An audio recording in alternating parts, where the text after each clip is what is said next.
The subtitle of this program is Feeling Phonics. The phonics system here is based on feeling, not listening.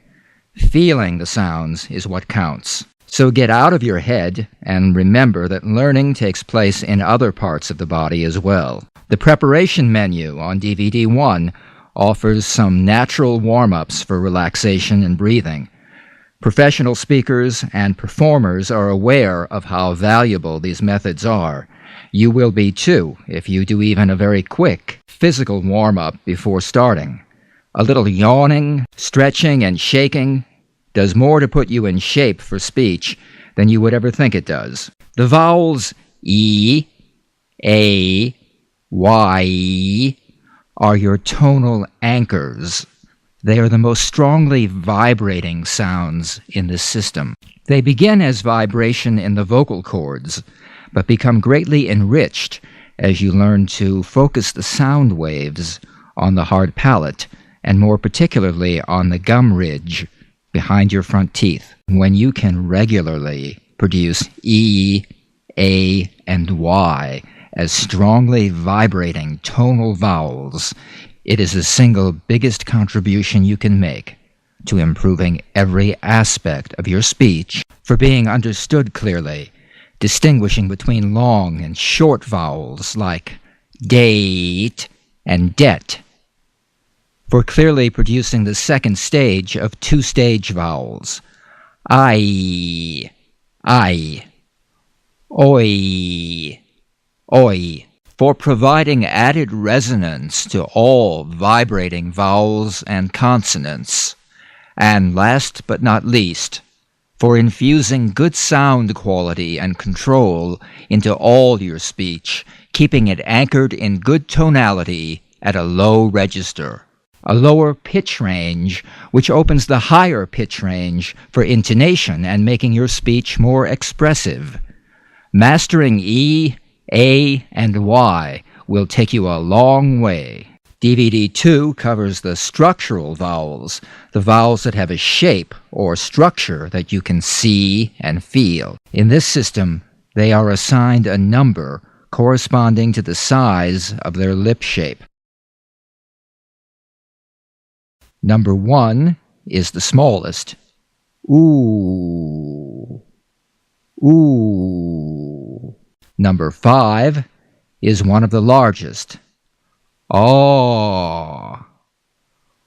Aw. So a number 5-1 is ah, ooh, ow, ow. 2-1 is oh, oh.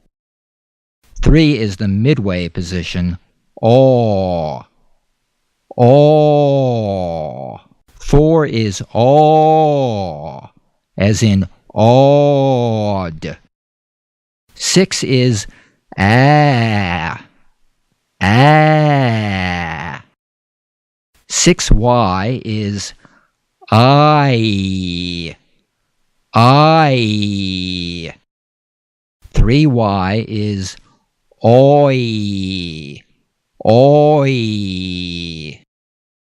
Giving good lip shapes to these vowels not only provides good pronunciation, but helps create a voice box or megaphone behind the lips. This is how actors project their voices to the back row of a theater, without shouting, with no apparent effort. And good structural action will enable your voice to carry effortlessly in a public speaking environment, or when you want to be heard over the background noise on a busy street, or in a noisy restaurant. In an increasingly noisy world, being able to project your voice is a real advantage. All these major vowels, both tonal and structural, are color-coded in yellow. For example, at least he died in the world's greatest laboratory. At least he died in the world's greatest laboratory. At least he died in the world's greatest laboratory. The short grunt-like neutral vowels we call neutral 1, 2, 3, and 4, I, These are just in white. They're often interchangeable. The important thing is to keep them very short, treat them very different from the major vowels. On DVD 2, you'll learn that one way to do this is to focus vocal energy on the surrounding consonants. Play the consonants on either side of the neutral vowel and treat the vowel like it is the shortest distance between two consonants. For example, here's a sentence with neutral vowels I, Treat good, simple lesson, brother, as good, simple lesson, brother. Good, simple lesson, brother. Good, simple lesson, brother. Another technique, and this is specifically for foreign or regional accent reduction, is to color one neutral vowel with another, pronouncing took as tuck and tuck as took, for example, resists the tendency to slip into speaking a larger vowel. You will see exercises like this. The bull stood at the edge of the wood. The bull stood at the edge of the wood. The bull stood at the edge of the wood. The bull stood at the edge of the wood. And that leaves the less troublesome neutral diphthongs. Neutral diphthongs 1, 2, 3, and 4. Or, ear, air, or, as in poor, peer, pair, poor. That covers the vowels. The consonants are color-coded in green or red. Green are the legato, sustainable, or continuant consonants, such as m, v, j, sh. Green for go, continue the sound. Red are the staccato, plosive consonants, such as b, p, g, k. Red for stop.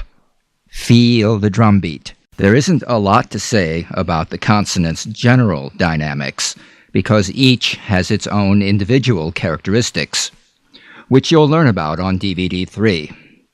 Generally, the green are legato or sustainable, the red are staccato or plosive. They are studied in voiced and unvoiced pairs, like the Z and the S, and the D and the T. Consonants are wonderful things, and they're generally underplayed by speakers who don't realize their great musical values. In the consonant lessons, we practice the full musical values, followed by a repetition using the consonants to convey meaning. Following each video lesson, you can select more practice material, which uses the same structure of a list of operative words, followed by those words in sentences, all repeated in 2 or 3 stages of vocal energy. DVDs 4 and 5 put a lot of emphasis on connected speech. Now you'll see a blue underline where words are connected. Get used to pronouncing these underlined phrases like they were one word. Getting a feeling for connected speech is the key to gaining a natural, smooth-flowing style of speech.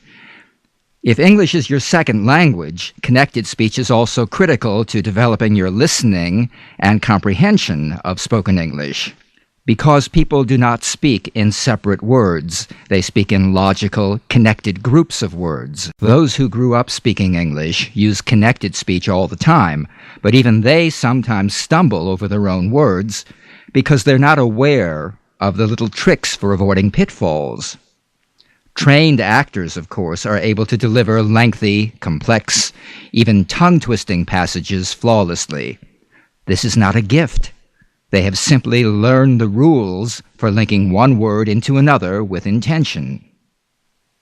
Often I've had very bright people tell me that their problem is they speak too fast, that no one understands them. Fast-thinking or fluent-thinking persons should never be forced to slow down. They must simply learn speaking skills that will enable them to keep up with their fluent thought processes. When they've learned to articulate their consonants and to link them together skillfully, their problem is solved. Intonation and rhythm patterns go a long way in carrying the meaning across in English.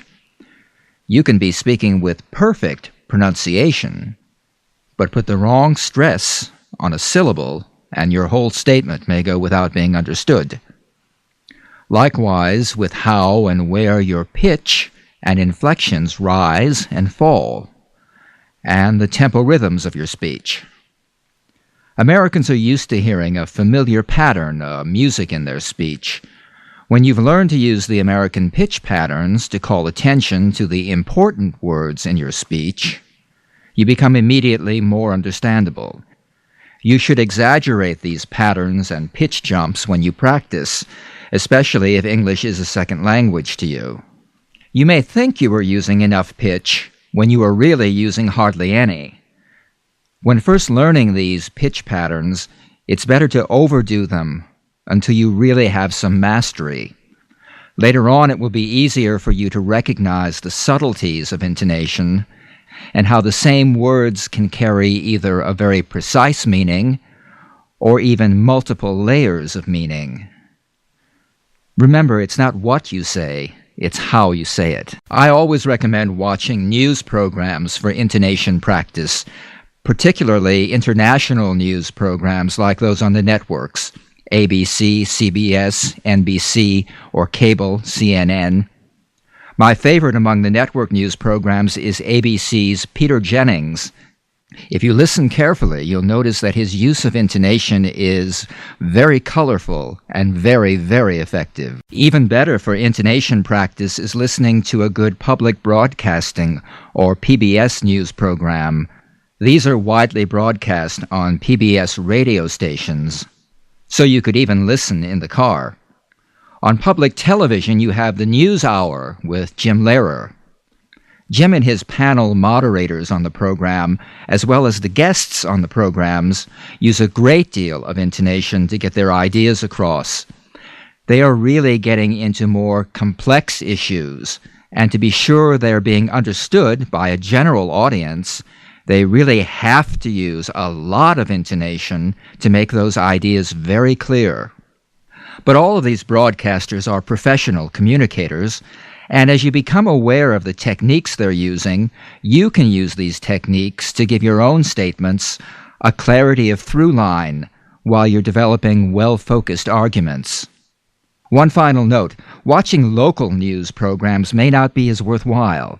Those people are hired for their looks.